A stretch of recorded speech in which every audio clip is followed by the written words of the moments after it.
Hi friends, நம்ம இந்த வீடியோவில் சுவையான கேரட் அல்வா தான் எப்படி செய்யலாம் பார்க்கலாம். ரொம்ப சிம்பிளானது, டேஸ்ட்டாகவும் இருக்கும்.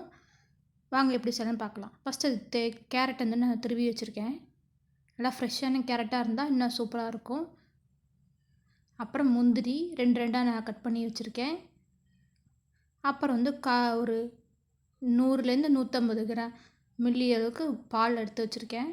அப்புறம் சுகர், ஸ்வீட்டுக்கு தகுந்த மாதிரி நீங்கள் ஆட் பண்ணிக்கலாம். அடுத்து நெய். இப்போ இதான் தேவையான பொருட்கள்.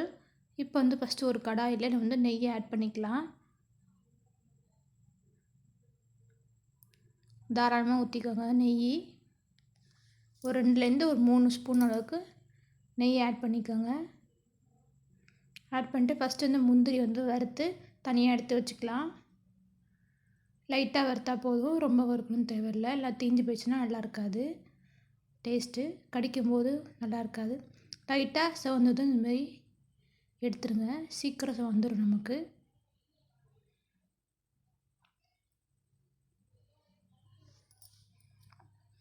இப்போ அதே நெய்யில் வந்து நம்ம கேரட் துருவி வச்சுருக்கோம் பார்த்திங்களா, அதை வந்து ஆட் பண்ணிக்கலாம்.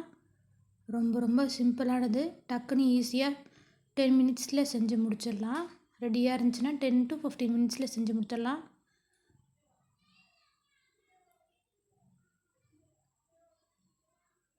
இப்போ வந்து நெய்யோடு நல்லா வதக்கும் போது வாசனையாக இருக்கும். நெய்யில் வதக்கும் போது அதனால் நம்ம நெய்யில் வதக்குறோம். ஒரு 2லேருந்து 3 மினிட்ஸ் மாரி வதக்கிக்கோங்க, எல்லா பக்கமும் நெய் சேர்கிற மாதிரி. அப்போ தான் சாப்பிடும்போது டேஸ்ட்டாகவும் இருக்கும். இப்போ வந்து வேகிறதுக்கு வந்து தண்ணி பதிலாக நான் வந்து பால் ஆட் பண்ணுறேன். காய்ச்சின பால் இல்லை காய்ச்சாத பால் நீங்கள் எது வேணால் ஆட் பண்ணிக்கலாம், அது உங்கள் விருப்பம்தான். காய்ச்சாமல் இருந்தீங்கன்னா கொஞ்சம் பொங்கும், லைட்டாக அதுமாரி பொங்கும். நான் வந்து கவலைப்பட தேவையில்லை. கேரட் வேகணுங்கிறதுக்காக வந்து பால் ஆட் பண்ணுறோம். நல்லா ஒரு 5லேருந்து ஒரு 10 மினிட்ஸ் வரைக்கும் நல்லா வேகட்டும். இதுமாரி கொஞ்ச நேரத்தில் தண்ணி இதுமாரி சுண்டிடும், இது பால்லாம் சுண்டி போயிடும். இப்போ வந்து நீங்கள் வந்து சுகர் ஆட் பண்ணிக்கோங்க. நான் ஒரு 5 ஸ்பூன் தகுந்த மாதிரி ஆட் பண்ணிக்கிறேன். கேரட் வந்து ஒரு 5லேருந்து 6 கேரட் எடுத்திருக்கேன். இது தண்ணி விடுந்தான், சர்க்கரை கரைய தண்ணி விடுந்தான், நீங்கள் கவலைப்பட வேண்டியதில்லை. கிண்டிக்கிட்டே இருங்க, ஒரு சிம்மில் வச்சு மீடியம் ஃப்ளேமில் வச்சு கிண்டிக்கிட்டே இருங்க.